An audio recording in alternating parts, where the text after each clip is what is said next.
What is up, guys? Macabespeed coming at you. As you guys can probably tell from that clip right there, I definitely had my camera get killed in action due to the wind that I am testing these two blitzes against. Got the 25 caliber in my right hand and the 30 caliber in my left hand here, guys, and we are set up to go ahead and do a 50-yard range test, not only on a sight-in target to go ahead and see exactly where we're going to hit point of aim versus point of impact in the wind between the 25 and the 30 caliber, but also on some steel torsos as well, guys. We're also going to be going ahead and getting into some softer targets, some more reactive targets, those explosive targets, the splat packs, guys. We're going to go ahead and put a sight-in target on each one of the steel targets, and we're also going to go ahead and use these splat packs to see exactly what the difference is at range between the 25 caliber and 30 caliber energy-wise. I know that there's no sound for this one, and I'm kind of reacting to my own footage, but by the same token, I think you guys are really going to like this one. Definitely stick around all the way to the end for this one and see exactly what the results are of this wind test between the 25 and 30 caliber blitz, guys. Let's get right into it.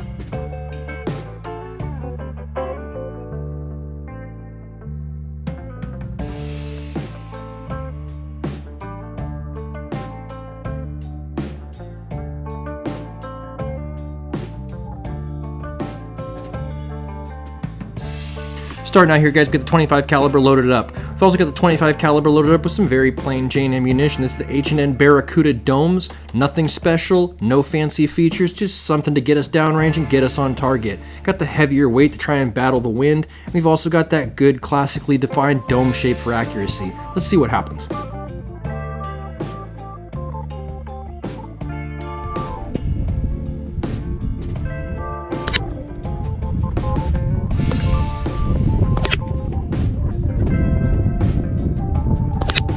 Pretty good accuracy, guys, but as you can see, the point of aim is actually the center red dot, and the point of impact is approximately 5 to 6 inches to the right hand side there. If you actually look at that, guys, that means that my point of impact to my point of aim is being affected almost half a sight-in target by the time it gets where it's going, even at just a short distance of 50 yards.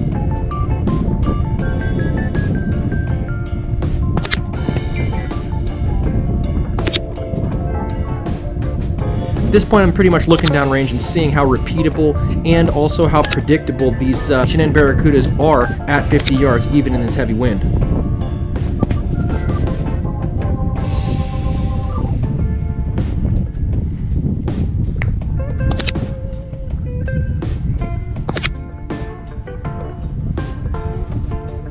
At this point, we're going to go ahead and take what we've learned and go ahead and try and apply it as far as getting directly in the center of the target.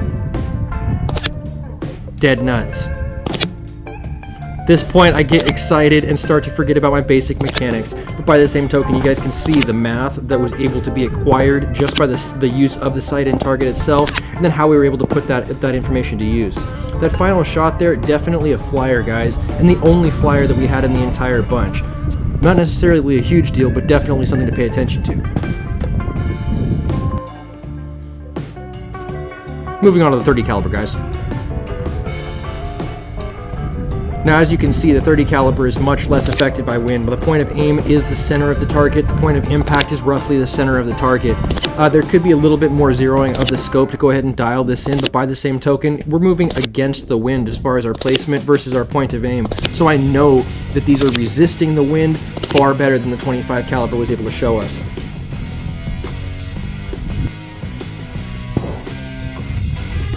Switching back to the 25 caliber, guys, we're going to go ahead and see exactly what the effect is on that green splat pack. At this point, my point of aim is still about 5 inches to the right hand side.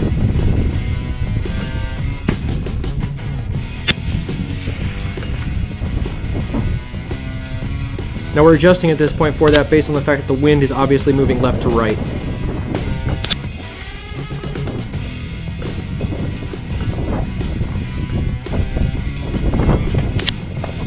Hit, but not enough energy to go ahead and be reactive.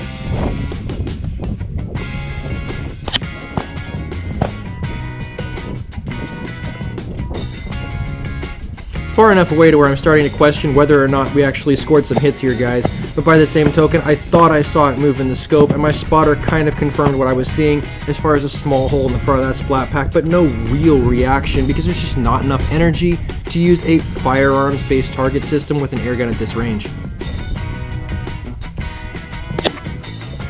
Nice, get that one lucky shot, get that good splat.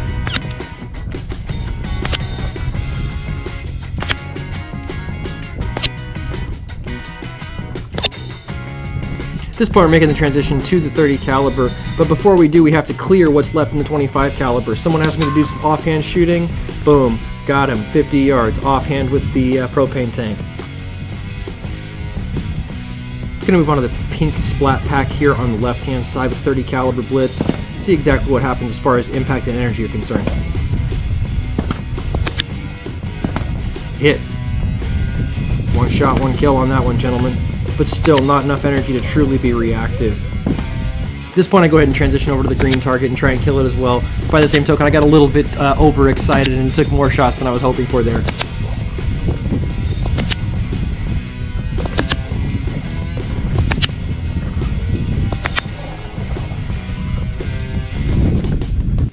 Moving right on to ringing some steel, boys.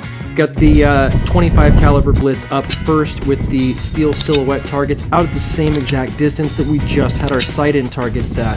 Now the steel targets, I really enjoy shooting the steel targets because they give you that good positive reactivity of the ring of the round on the steel, confirming that hit, guys. And when you get that positive reaffirmation, that positive confirmation of hit, it just encourages you to continue doing what you're doing.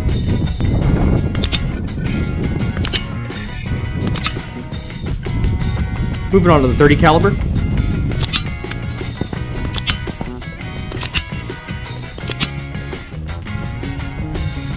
Had a little bit of a failure to feed at this point. It wasn't necessarily a cycling failure, just the bolt didn't come all the way forward. Pushed it forward, continued the shot string.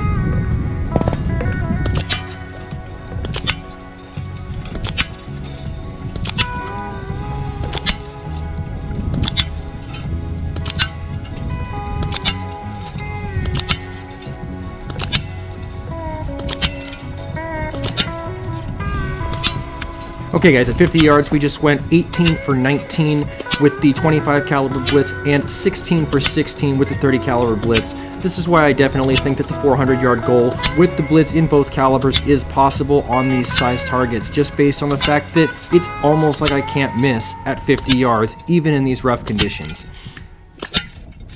Alright guys, I know it's a little bit different of a video based on the fact that I don't typically voice over and react to my own videos, but by the same token guys, after that camera took a header at the very beginning of this episode, I was really left with no choice but to do it this way because I felt like the information here about the two calibers compared in the wind was so valid that I just couldn't throw the footage away, guys. I think it's gonna be a great place in the video, but if you like today's episode, give it a thumbs up. If you want to see more content like this, make sure you subscribe for more with that notifications button so that you can stay current on the channel as well as when new videos come out. If you really like this video, make sure you share it so somebody else can see it, and I'll catch you guys in the next one.